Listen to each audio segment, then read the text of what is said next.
৯ মাসের শিশু সন্তান ও স্ত্রীর জানাজায় অংশ নিতে পারেননি নিষিদ্ধ ঘোষিত সংগঠন ছাত্রলীগ নেতা জুয়েল হাসান সাদ্দাম। স্ত্রী ও একমাত্র ছেলের কবরে এক মুঠো মাটিও দিতে পারেননি তিনি। ৯ মাস ধরে রয়েছেন কারাগারে। পরিবারের অভিযোগ, প্যারোলে মুক্তির আবেদন করলেও প্রশাসনের অনুমতি মেলেনি। তাই শেষবারের কারাগারের ফটকেই মাত্র ৫ মিনিটের জন্য মৃত স্ত্রী সন্তানের মুখ দেখানো হয় তাকে, যে দৃশ্য কাঁদিয়েছে গোটা দেশকে।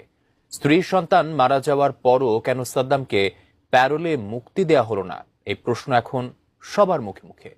যদিও বাগেরহাট ও যশোর জেলা প্রশাসনের পক্ষ থেকে এর কারণ ব্যাখ্যা দেওয়া হয়েছে, জানিয়েও সামাজিক যোগাযোগ মাধ্যমে চলছে ব্যাপক সমালোচনা। অবশেষে বিষয়টি নিয়ে এবার মুখ খুলেছেন স্বরাষ্ট্র উপদেষ্টা নিজেই। বিস্তারিত জানাচ্ছেন SI রাজ।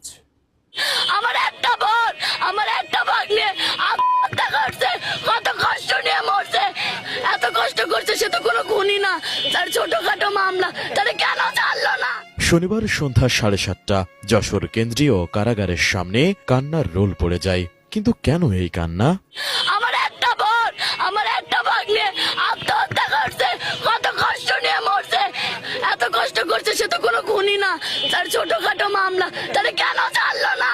তাহলে আমি দুলাভাই আমার নিজের ভাইয়ের চোখে দেখতাম, সে তার কোনোদিন কাঁদতে দেখিনি। 24-এর গণ অভ্যুত্থানে আওয়ামী লীগ সরকারের পতনের পর 2025 সালের এপ্রিলে গোপালগঞ্জ থেকে গ্রেপ্তার হন নিষিদ্ধ ঘোষিত সংগঠন ছাত্রলীগের বাগেরহাট সদর উপজেলা সভাপতি জুয়েল হাসান সাদ্দাম।